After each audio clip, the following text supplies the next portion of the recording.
gave government workers the right to patent their discoveries. So to claim intellectual property for discoveries that the taxpayer paid for. Ever since that happened in the early 80s, it destroyed science. And this allowed the development of those conflicts of interest. And this is the crime behind letting somebody like Bill Gates with billions of dollars, nobody elected him, he has no medical background, he has no expertise, but we let people like that have a voice in this country while we destroy the lives of millions of people. Normalcy only returns when we've largely vaccinated the entire global population. If we activate mandatory vaccines globally, I imagine these people stand to make hundreds of billions of dollars that own the vaccines. And they'll kill millions, as they already have with their vaccines. There is no vaccine currently on the schedule for any RNA virus that works. So I have to ask you, are you anti-vaccine? Oh, absolutely not. In fact, vaccine is immune therapy, just like interferon alpha is immune therapy. So I'm not anti-vaccine. My job is to develop immune therapies. That's what vaccines are. Do you believe that this virus was created in a laboratory? I wouldn't use the word created, but you can't say naturally occurring if it was by way of the laboratory.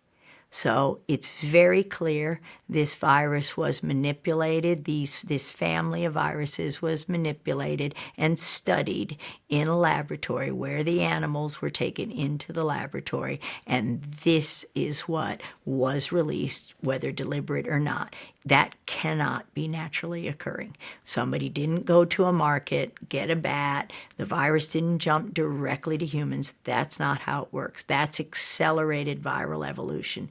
If it was a natural occurrence, it would take it up to 800 years to occur. This occurred from SARS-1 within a decade. That's not naturally occurring. And do you have any ideas of where this occurred? Oh, yeah. I'm sure it occurred between the North Carolina laboratories, Fort Detrick, U.S. Army Research Institute of Infectious Disease, and the Wuhan laboratory.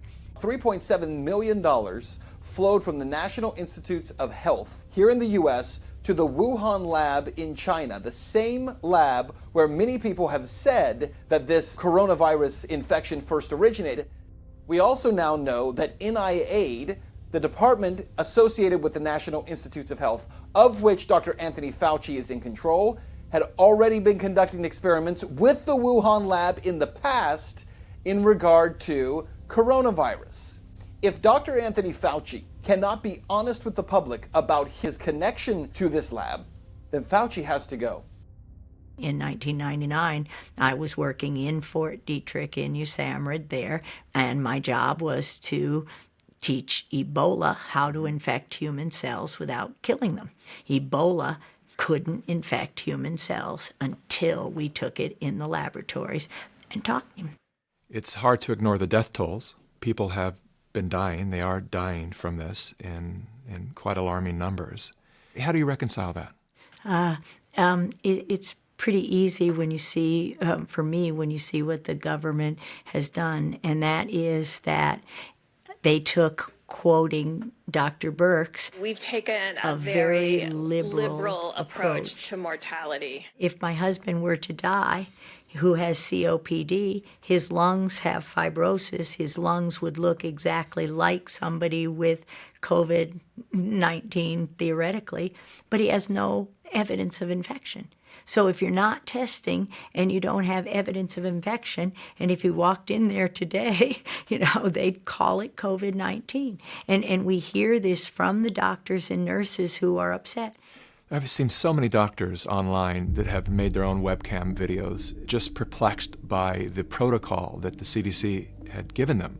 Well, last Friday, I received a 7-page document that sort of told me that if I had an 86-year-old patient that had pneumonia but was never tested for COVID-19, but sometime after she came down with pneumonia, we learned that she had been exposed to her son who had no symptoms, but later on was identified with COVID-19, that it would be appropriate to diagnose on the death certificate COVID-19.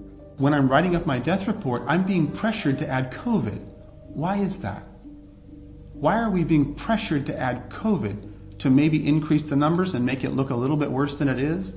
I think so. Why would they want to skew the number of deaths due to COVID-19?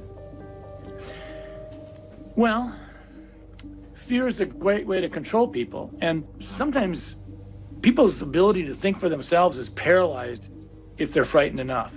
And that's not where I want people to be. I want people to say, we're going to get through this. I'm going to use my head. I'm going to go to different sources.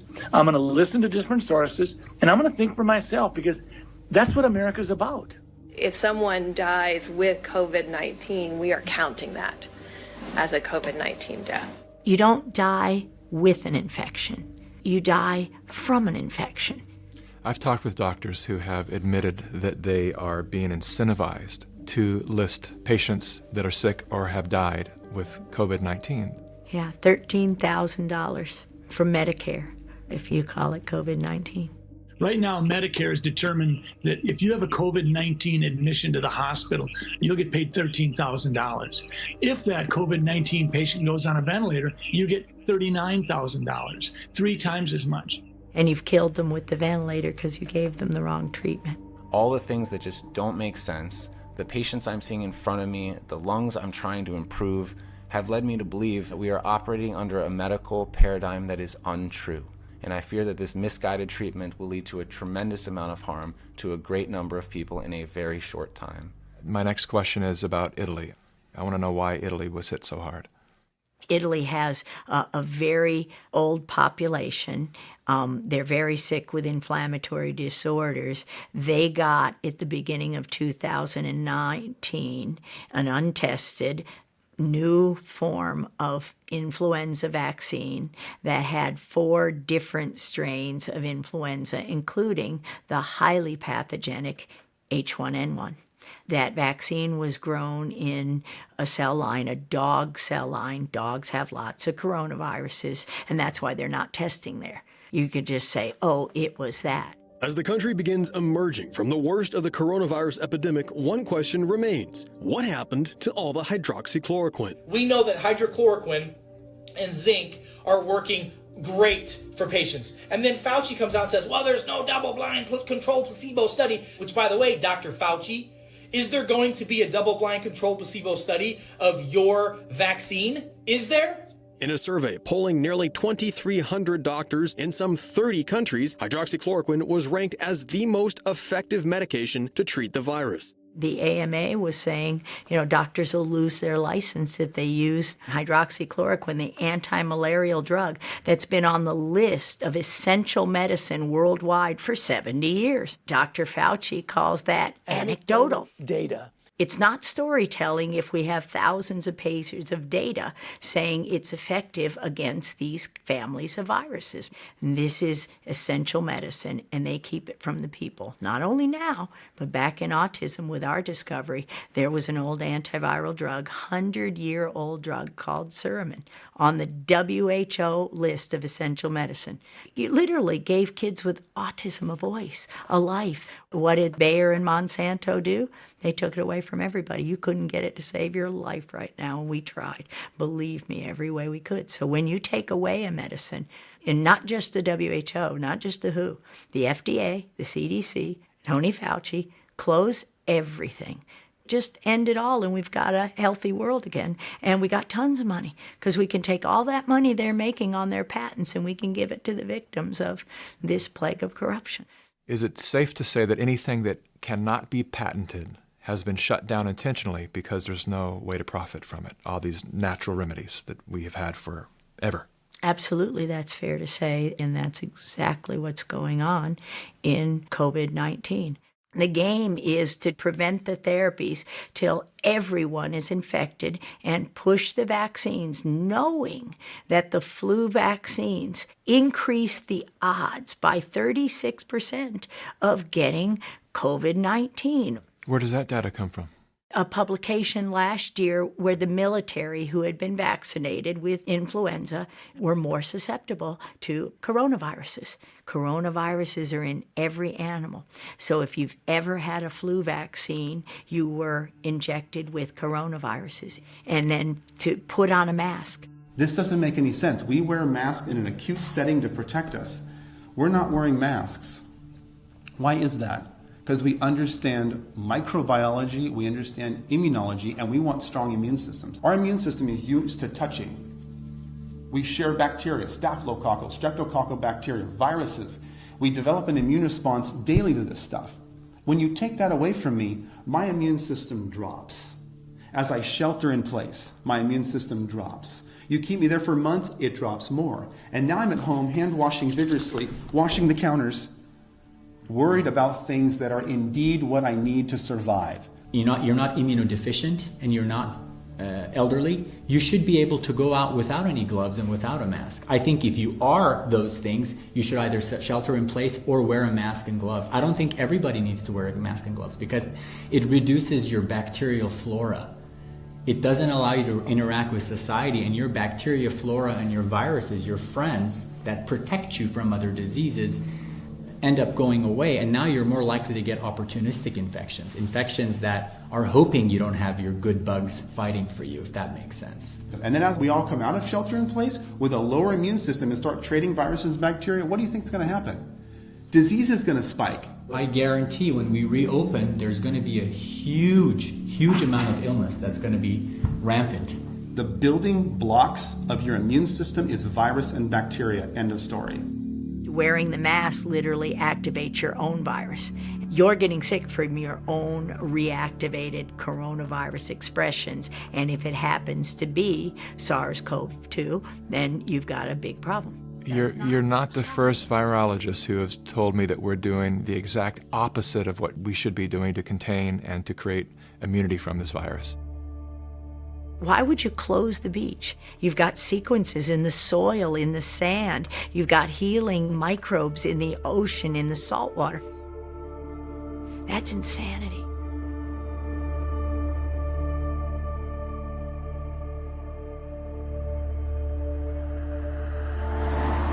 These institutions that are polluting our environment and our bodies, there was a time when they actually had to fight their own battles.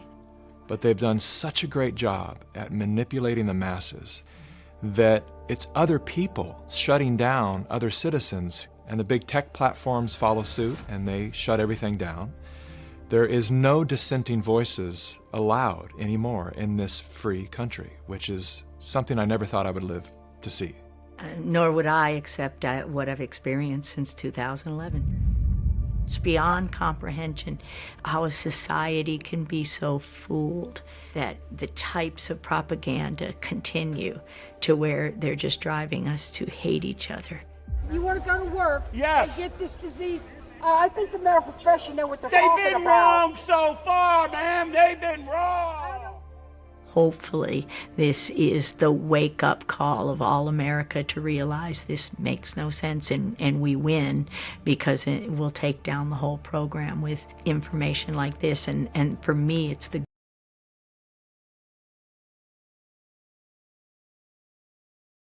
great news that the doctors are waking up and saying, wait a minute. You doctors that are watching this, and I see a lot of you right here, why are you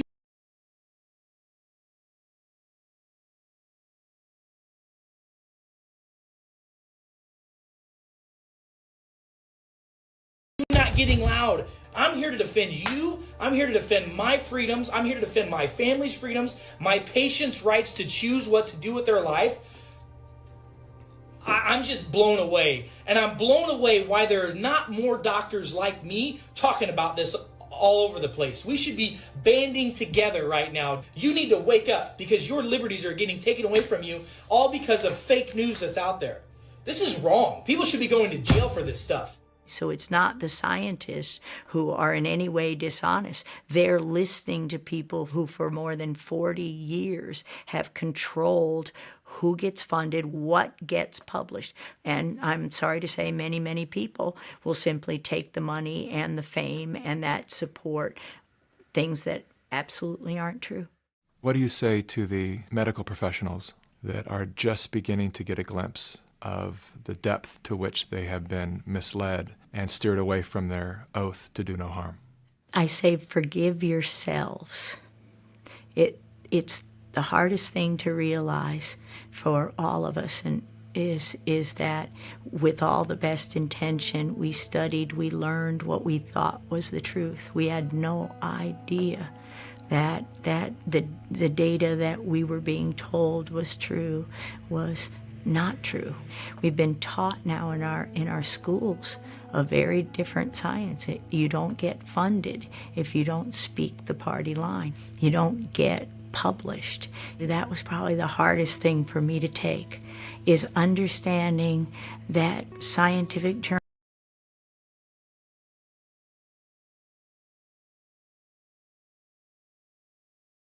journals would twist the discovery that should have healed all. Will the scientific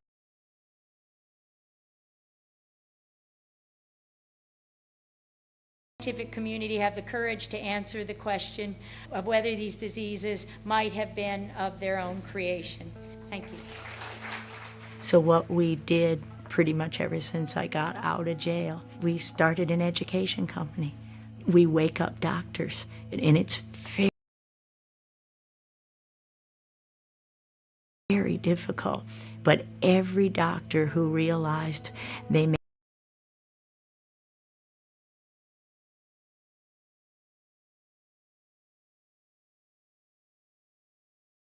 have been part of the problem has now turned that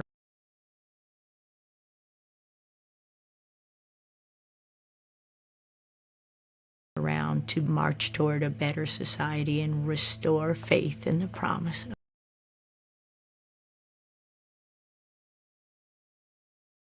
medicine. That's all we can do.